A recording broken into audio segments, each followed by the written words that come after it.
Welcome to M Squared TechCast. This is Mike Brennan. I'm Rick Thompson. And we're doing a segment on the outlook for the cannabis industry business side here in Michigan in 2020. And we had an interesting 2019. It was sort of laying the foundation, but a lot of stuff.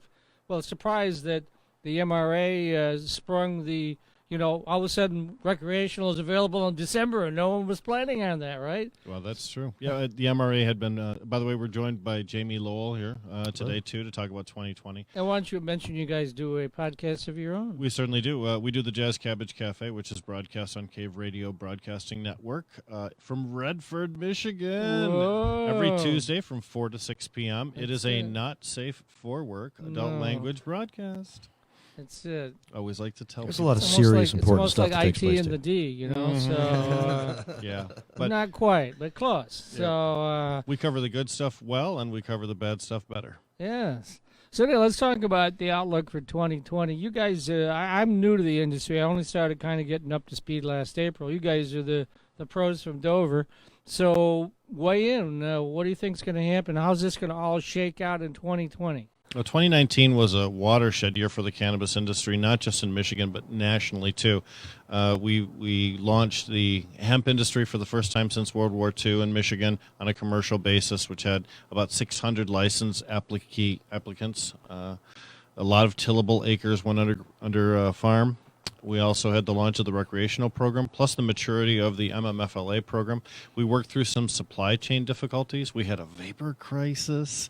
We booted the licensing and the licensing board out. That was a good thing, right? One of the first positives. We saw some of the big businesses who positioned them, overreached a little bit and positioned themselves with some vulnerability. And a lot of things are happening as we're ramping up here. And, of course, this year we'll be building upon all aspects of the industries. And what that does mean, though, that we had so many firsts in 2019 is there's not a whole lot of things left that we can do first in 2020, which means that we're probably likely to see less media exposure to the industry as we go forward over the next 12 months. In addition to that, we'll have the election cycle coming up. There's, always international turmoil, plus there's domestic issues as well. In an election year, all of those things get heightened appreciation. And marijuana, at least in Michigan, will start to become passé. I think it'll be part of the campaign, so we'll hear about people's support or perhaps not. lack thereof. Yeah, along depending the on way. where you are in the state. And we were talking about that before we started. It really kind of reflects the politics of the state about how quickly things are coming together for the business side. Sure. For the provisioning centers getting licensed to the growers and whatnot.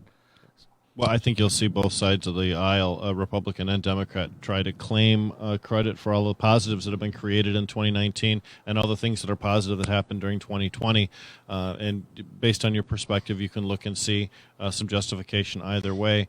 But I think that just means we've matured our industry when both political parties are looking to own our issue as opposed to run away from it. Yeah, absolutely. And we'll be dealing politically with the influences that continue to try to position themselves for better market share and all that type of stuff, and the different policies that the state will have and how to combat the inventory issues and things like the supply chain issues that we have now. One of the things being talked about is to make the plant count such that it's only the flowering plants that are included in the total count, which would make things a lot easier and allow people to produce more sooner. Mm-hmm. That essentially would allow anyone with a 1,500 plant license to now grow 3,000, 4,000 plants under that one 1,500 plant license, because in the life cycle of a cannabis plant, it's only in the flowering stage for a certain percentage of its growth. All of that other type of growth time is a non-flowering situation. Right. So you could literally have thousands of plants lined up and then selectively harvest only the ones that look the very best and discard the ones that don't in order to ensure a better crop. Now, that sounds like an excellent idea there. However, it's always dangerous to me to put all of our eggs in one basket. When you give one corporate entity the ability to grow 9,000, 12,000, 15,000 plants, if there's some kind of a corporate disaster like a bank and that corporation is taken out of the supply chain all of a sudden, which can happen just that quick, you've really hurt your supply chain significantly. So I'm always concerned about giving that much power to one corporate entity. That's the issue of a lot of people wanting to come in and cash in on this industry without truly understanding the nature of cannabis and how it generally works. So those kind of mistakes happen. That's true. I'd rather create many millionaires than a few billionaires. Sure. Well, then there's also the possibility of some sort of virus or disease hitting the crop if you gather it all together in one location, and same thing, wipes it out, right? Agricultural concerns are always an issue, and especially in Michigan when a growing cycle can get interrupted by a snowstorm or a power failure or anything of that nature. Right. Primarily, cannabis is grown on an indoor level nowadays for commercial purposes. A lot of people still, I think, have the idea that cannabis is grown out in fields. Hemp is traditionally grown in fields.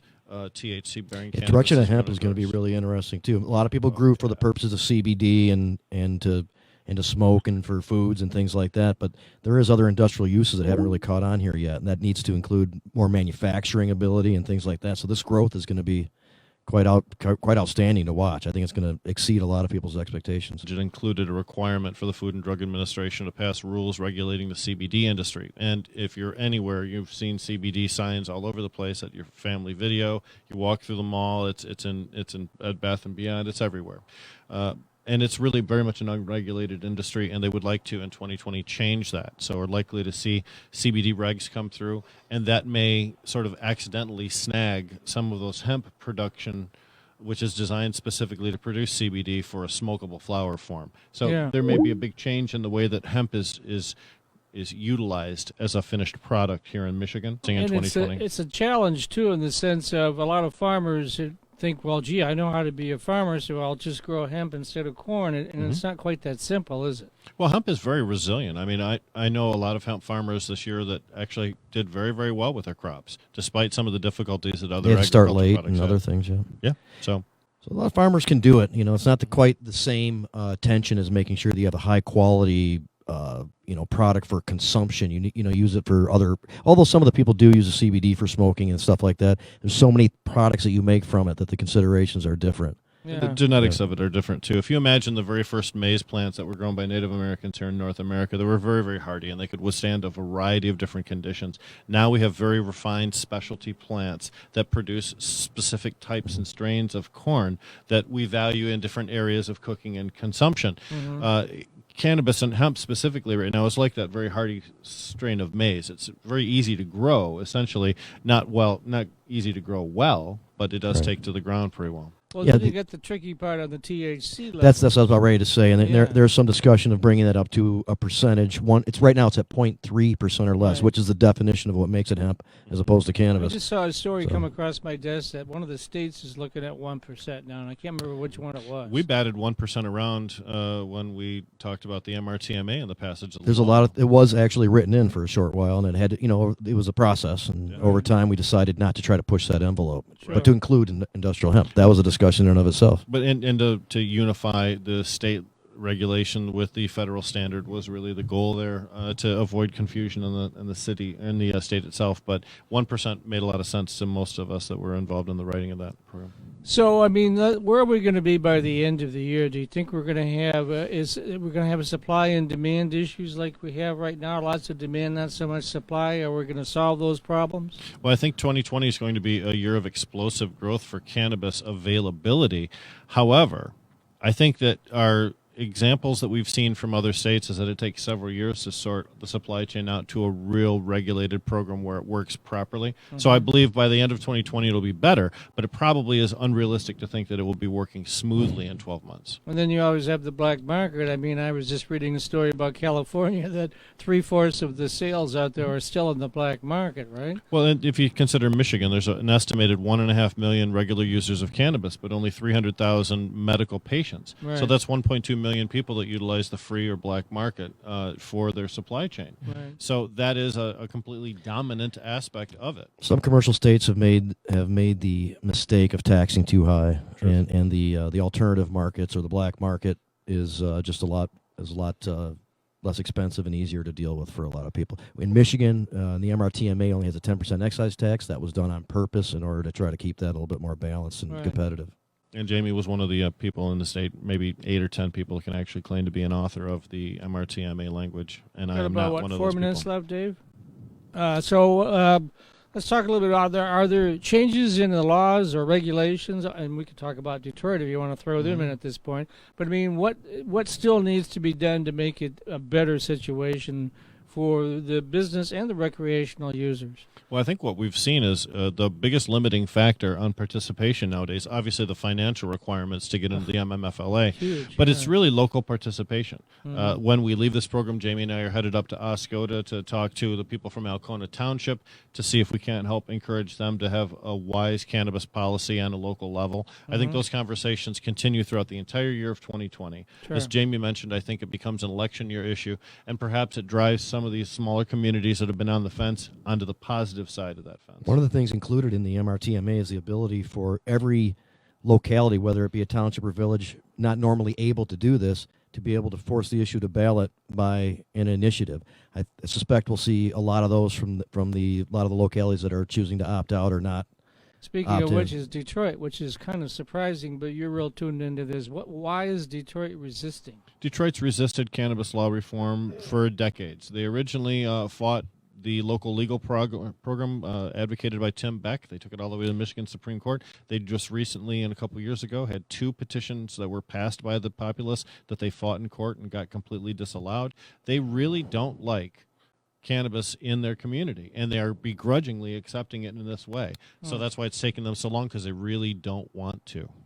Seems rather odd, but... Well, it's always the positioning of it. Some people would like Right. it to go one way over another. Because there was some talk, a year or so ago, about having some sort of cannabis district by the Ambassador Bridge, and I think that all fell apart, right? I think it did too. Yeah, you talk about the city of Detroit as having such potential, not only individually for achievement, but also to be a leader in the state and the region. Social equity, we rarely touched on that. Social equity is a program that's included in the legalization, and we have to I'd like to see this new industry used to help people out that have traditionally had a difficult time or who have been affected by the failed drug war. And Detroit certainly embodies that population. Detroit had 300 some places at one time, before they were state recognized, kind of in the gray market, so to speak. Dispensary And they places. all worked out pretty well. There weren't any issues. So there's some opportunity there huge that's market not in being that city. tapped Got into. about at the a moment. minute and a half left. Now, the Illinois governor just expunged all the records of the cannabis convictions. Right. Should, Which was part of the law there. Yeah. Right. Yeah. Should Governor Whitmore do the same thing? I don't think the same vehicle exists in Michigan to do what Governor Pritzker did. However, I would like to see her encourage the current expungement legislation package that's just languishing in the Senate right now. I'd like to see her encourage that. There to could be move more along. done, that's for sure, but that's not quite the same because that governor was empowered by the law that had just passed. Right. Yeah, so it would be in our ideal circumstance, but probably not achievable through that method. Got about a minute left. This is where you do the shameless plug. We'd have the bell, but got to get that from the other studio. So talk about your show. We'll get a chance to plug it again. Well, JazzCabbage.Cafe is our website, but you can also catch us on crbradio.org. CRBradio.com. crbradio.com. And we do, have stupid jokes and we use foul language, but we also tackle the very hottest current issues with cannabis and difficult issues with cannabis, and we do take it seriously at times too. It's worthwhile to check out if you're interested in this issue. We do serious interviews. We've interviewed senators, representatives, mayors, all kinds of folks. So Attorney General. that's true. Yeah. So the fact is, I'm also on the board of directors of Michigan NORML, and that's minorml.org if you're interested in signing up to join. Jamie is a principal in the Botanical Company, which is a dispensary in East Tawas. And also on planetgreentrees.com with host Michael Comorn, which is another excellent cannabis-based broadcast. And my journalism is on thesocialrevolution.org, including a brand new article called 2020 Predictions. Ooh, well, you got to send that to me, and I'll get that published. Can do. All right. Thank Well, we're you. going to have to leave it at that. Thanks very much, Jamie and Rick. We'll have you on the show again here real soon.